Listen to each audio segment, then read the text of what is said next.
Welcome to tuition Bangla dear student. আজকে আমরা class 4-এর উইংসের lesson 2 এর অ্যাক্টিভিটি 1 থেকে শুরু করব। আজকে 1 থেকে অ্যাক্টিভিটি 1 থেকে 5 পর্যন্ত আমরা করব, ঠিক আছে? তাহলে চলো শুরু করা যাক। দেখো প্রথমে বলেছি read the passage and answer the following question. এই প্যাসেজটা আশা করি তোমরা পড়তে পারবে, ঠিক আছে? দেখো যেগুলো এখানে তোমাদের উচ্চারণের সমস্যা হতে পারে এবং মানে যেগুলো তোমরা জানো না সেগুলোর কিন্তু মানে এখানে দিয়ে দিয়েছে, ঠিক আছে? দেখো এক্সাইটিং মানে উত্তেজক হওয়া, অর্গানাইজড মানে আয়োজিত, ঠিক আছে? এরকম দেখো দিয়ে দিয়েছে। তাহলে আমরা এবার কোশ্চেনগুলো করতে থাকি। অ্যাক্টিভিটি 1-এ দেখো বলেছে when is a fair organized. উত্তর হবে কি ডিউরিং এ ফেমাস ফেস্টিভ্যাল, ঠিক আছে? দ্বিতীয়টা what are the two items which children enjoy in a fair. Children enjoy the giant wheel and the merry go round, ঠিক আছে? এটা হবে অ্যান্সার। সিয়েরটা দেখো what kind of items are sold in a fair. দেখো এখানে রয়েছে a various of items are sold like sweets and pakodas. ডিএটা দেখো what are the things we enjoy in a fair. আচ্ছা, in a fair we enjoy puppet show, magic shows, songs and dance etcetera. এবার activity 2তে বলছে fill in the blanks with the words from the basket, one is done for you.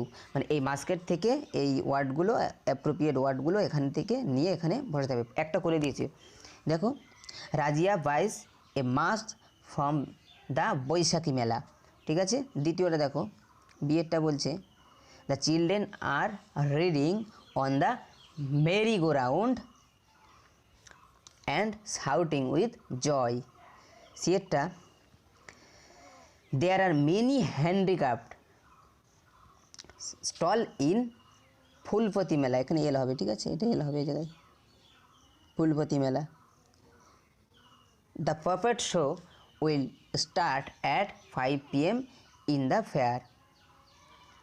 এবার দেখো ইয়েরটা বলেছে people came to see the traditional dance in Chaitra Mela, ঠিক আছে? এবার আমরা অ্যাক্টিভিটি 3 করব। অ্যাক্টিভিটি 3তেও একটা বলেছে read the passage and complete the table below. মানে এই প্যাসেজটা পড়তে বলেছে গোপাল সম্বন্ধে একজনের। দেখো মাই নেম ইজ গোপাল, আমার নাম হয় গোপাল।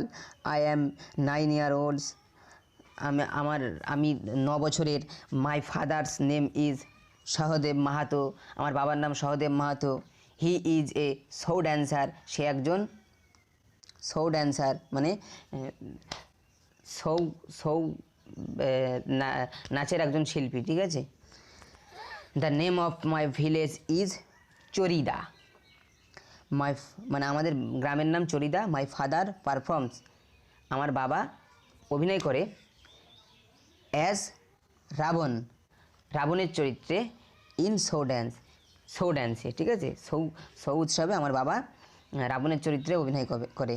যে সীমা ইজ মাই ফ্রেন্ড, সীমা আমার বন্ধু। হার ফাদার তার বাবা ইজ অ্যান আর্টিস্ট, তার বাবা একজন শিল্পী। He makes mask for Chhau dance, তার বাবা কি শো ড্যান্সের জন্য মাস্ক বানায়, ঠিক আছে? এই যে শো ড্যান্সে দিকে যেরকম এই মাস্ক লাগে না, এগুলো বানায়। এখান থেকে প্রশ্ন দিয়েছে, দেখো underline the proper noun from the above passage and write the below. তোমরা যখন নাউন সম্বন্ধে বিস্তারিত গ্রামারে পড়বে তখন নাউন সম্বন্ধে তোমরা জানবে, কিন্তু তবু একবার আমি বলে দিই, নাউন বলতে কোনো কিছুর নাম বোঝায়, আর প্রপার নাউন বলতে কোনো কিছু বস্তু বা ব্যক্তির কোনো যখন নির্দিষ্ট করে বলা হয় তখন তাদেরকে বলা হয় প্রপার নাউন। গোপাল, এখানে গোপালকে নির্দিষ্ট করে বলা হয়েছে, গোপাল একজন ছেলে, একটা ছেলে। সহদেব তার বাবার নাম, সহদেব প্রপার নাউন। চরিদা হলো তাদের গ্রামের নাম, এটাও একটা প্রপার নাউন। আর সীমাও তার ফ্রেন্ড, এটাকে নির্দিষ্ট করে বলা হয়েছে, সীমা একজন, তাহলে সীমা একটা কি প্রপার নাউন। তারপর write down the common noun used in the passage, এই প্যাসেজ থেকে খুঁজে খুঁজে নিয়ে কমন নাউন লিখতে হবে। কমন নাউনগুলো কি, যেগুলোর মাধ্যমে অনেককে বোঝানো যায়।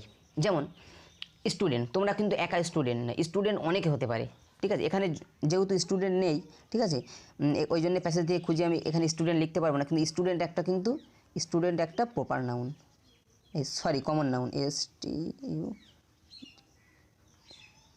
স্টুডেন্ট, ঠিক আছে। যেমন ছাত্র, তুমি একা নয়, অনেকে ছাত্র হতে পারে। যেমন ড্যান্সার, একজন হতে পারে না, অনেকে ড্যান্সার হতে পারে। ভিলেজ, একটা ভিলেজ হতে পারে না, প্রত্যেকের নিজের নিজের ভিলেজ আছে। তারপরে ড্যান্স, নাচও তাই, নাচ তো এক ধরনের নাচও হয় না, আর নাচ যারা নৃত্যশিল্পী একজন হয় না। ফ্রেন্ড বন্ধু বলতে আমারও যেমন অনেক বন্ধু থাকতে পারে, তেমন অন্যরও বন্ধু থাকতে পারে, সেই জন্যে প্রত্যেকের বন্ধুকেই আমরা বন্ধু বলে ডাকি, অর্থাৎ ইংরেজিতে ফ্রেন্ড বলে ডাকি, ওই জন্য এটা কমন নাউন। এবার look at the chart below, এই চার্টে দেখো নাউন আর নাউনের পরিবর্তে কি, এগুলোকে বলা হয় প্রোনাউন, ঠিক আছে। এগুলো নাউনের পরিবর্তে ব্যবহার হয়, সেগুলো দিয়েছে দেখো। গোপালের পরিবর্তে ওখানে আই ব্যবহার হয়েছে, সহদেব মাহাতোর পরিবর্তে ওখানে হি ব্যবহার হয়েছে, সীমার পরিবর্তে সি, ঠিক আছে। মেয়েদের ক্ষেত্রে সি আর ছেলেদের ক্ষেত্রে হি বসে, হি মানেও সে আর সি মানেও সে, বাংলায় এর মানে হলো সে। আর ইট মানে হলো ইহা।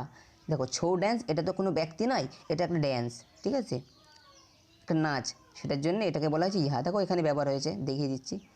গোপাল, প্রথমে গোপাল লিখেছে, পরের সেন্টেন্সে গোপালের পরিবর্তে আই লেখা হয়েছে। প্রথমে সহদেব মাহাতো, পরের সেন্টেন্সে সহদেবের মাহাতের পরিবর্তে হি লেখা হয়েছে। সেরকম দেখো, হ্যাঁ দেখো এই জায়গায় চরিদাদের গ্রামের নাম, চরিদার পরিবর্তে এখানে ইট ব্যবহার, মানে ইট মানে ইহা, সেটা হলো চরিদা, ঠিক আছে। সীমা কি, সীমা আমার বন্ধু, দেখো পরের সেন্টেন্সে সীমার পরিবর্তে হার লেখা হয়েছে, হার মানে হারও একটা, ঠিক আছে। আর এখানে হবে সি, ঠিক আছে, এখানে হার লেখা হয়েছে, এই জন্যে তার বলা হয়েছে। যদি তাকে বলতাম, এখানে আমার বাবা হি, সরাসরি তাকে লিখতাম, তাহলে হি ব্যবহার হতো। এগুলো যখন প্রোনাউন সেকশনটা তোমাদের ভালোভাবে পড়ানো হবে, তখন তোমরা বুঝতে পারবে, ঠিক আছে। পরেরটা দেখো, অ্যাক্টিভিটি 4, সার্কেল দ্য নাউনগুলোকে সার্কেল করতে বলেছে in the sentence and underline the words that replace, এবং আন্ডারলাইন করো ওই ওয়ার্ডগুলোকে,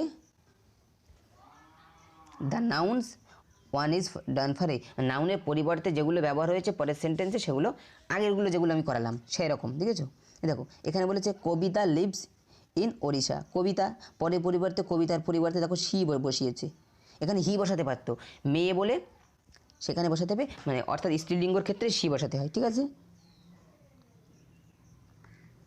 দেখো এখানে বলেছে সুবল, দেখো সুবলের পরিবর্তে এখানে সুবল একটা পুরুষ ছেলে, ওই জন্য তার পরিবর্তে হি ব্যবহার হয়েছে, এখানে হিটা আন্ডারলাইন করা হয়নি, তোমরা করে নেবে এরকমভাবে, ঠিক আছে। তহমিনা, হ্যাঁ তহমিনা হ্যাজ ডল, তহমিনার আছে একটা পুতুল, it has beautiful brown hair, তার আছে বিউটিফুল ব্রাউন হেয়ার, তাহলে এখানে হবে ডল, ঠিক আছে, তহমিনা ডল হবে এখানে। আর এখানে ডলের পরিবর্তে দেখো ইট বসানো হয়েছে, ঠিক আছে, তাহলে এখানে হবে ডল, এখানে হবে ইট। অনেকগুলো দাগ মিস্টেক আছে, আন্ডারলাইন তোমরা সেগুলো ঠিক করে নেবে। দেখো এখানে বলেছে গোপাল অ্যান্ড সীমা, যখন দুইজনের ব্যবহার হয় তখন তাদের পরিবর্তে দে ব্যবহার হয়। দে মানে কি, দে মানে তাহারা, তোমরা এটা হয়তো জানো, দে মানে তাহারা, ঠিক আছে। এটা দাগানো হয়নি, এটা I love my brother very much, এখানে আই হবে,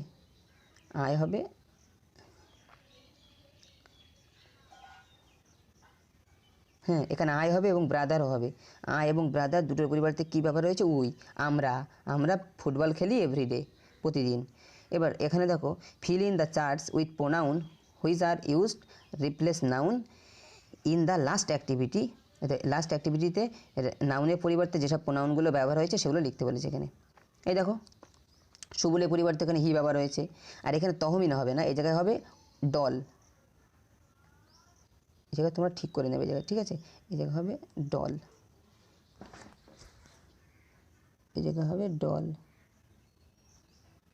ঠিক আছে, এখানে মিস্টেক আছে, ডলের পরিবর্তে এখানে হবে ইট, ঠিক আছে। আর গোপাল অ্যান্ড সীমার পরিবর্তে কী ব্যবহার হয়েছে, দে। এবার দেখো অ্যাক্টিভিটি 5, আন্ডারলাইন দ্য নাউন, তাহলে নাউন সম্বন্ধে এখন পর্যন্ত আমরা একটু মোটামুটি ধারণা আমাদের এসছে। Underline the noun in the following sentence which are related to pronouns in bold letters, fill in the given chart, one is done for you. দেখো এখানেও তাই বলছে, নাউনের পরিবর্তে এখানে পরের লাইনে একটা প্রোনাউন ব্যবহার করা হয়েছে। সেই প্রোনাউনটা কালো মোটা কালি দিয়ে দেখিয়ে দিয়েছে, সেই প্রোনাউনটা দেখিয়ে দিয়েছে, কিন্তু তার আগে যে নাউন বসেছে আগের সেন্টেন্সে, এর পরিবর্তে কোন নাউনটা বসেছে, কোন নাউনের পরিবর্তে এটা বসেছে, সেটা তোমাদেরকে আন্ডারলাইন করতে হবে। তাহলে আমি দেখো আই বসেছে কার জন্যে, মাই নেম কি, শ্যাম, ঠিক আছে। তাহলে এখানে উই বসেছে কার জন্যে, করিমন অ্যান্ড আই, এর দুটো হবে, করিমন এবং আই, যেহেতু উই মানে আমরা, ওই জন্য করিমন অ্যান্ড আই দুটোই হবে, ঠিক আছে। ঠিক আছে, তারপরে এখানে বলেছে দে মানে কি বললাম একটু আগে, তাহারা, তাহলে অনেকজন, তাহলে Seema, Shyam and Raja. Hello friend, how are you, তাহলে এখানে ইউ এর পরিবর্তে কি, ইউ আমি কাকে বলেছি, কেমন আছো তুমি, তাহলে তুমি কার জন্য ব্যবহার হয়েছে, ফ্রেন্ড, আমার বন্ধুর ক্ষেত্রে, ঠিক আছে। পরেরটা দেখো, the little boy broke the flowers vase, it was made for Bunty, হ্যাঁ it was made of burnt clay, অর্থাৎ কাদামাটি দিয়ে বানানো এটা, ঠিক আছে। Your room is dirty, please clean it, তাহলে এখানে এই ক্লিন করতে বলা হয়েছে কাকে, রুমকে, ইটের পরিবর্তে রুম ব্যবহার হয়েছে। বলছে the students will give the test, the teacher is distributing them question paper, তাহলে তাদেরকে কোশ্চেন বিতরণ করছে শিক্ষক, ঠিক আছে। তাহলে দেম বলতে কাদের বোঝানো হয়েছে, স্টুডেন্টদেরকে, তাদেরকে। এই দেখো এখানে আবার কি বলেছে, এখানে প্রোনাউন আর নাউনগুলো লিখে দিয়েছি। দেখো আই নাউনটা কার পরিবর্তে ব্যবহার হয়েছে, শ্যামের নাউনের পরিবর্তে। উই প্রোনাউনটা কাদের পরিবর্তে, করিমান হবে, ঠিক আছে। KRMA, সরি এখানে বানানটা ভুল আছে, MAN অ্যান্ড আই দুটো হবে, ঠিক আছে, আইও হবে কিন্তু এখানে, ঠিক আছে, তোমরা একটু দিয়ে নেবে, মিস্টেক আছে এখানে। দেখো দে বলতে কারা কারা, রাজা, শ্যাম অ্যান্ড রাজা। ফ্রেন্ড, ইউ এর পরিবর্তে ফ্রেন্ড, ইট কার পরিবর্তে ব্যবহার হয়েছে, এখানে ফ্লাওয়ার্স। রুম, এটাও ইটের পরিবর্তে ইট ব্যবহার হয়েছে রুমের পরিবর্তে, স্টুডেন্টের পরিবর্তে ব্যবহার হয়েছে দেম, ঠিক আছে।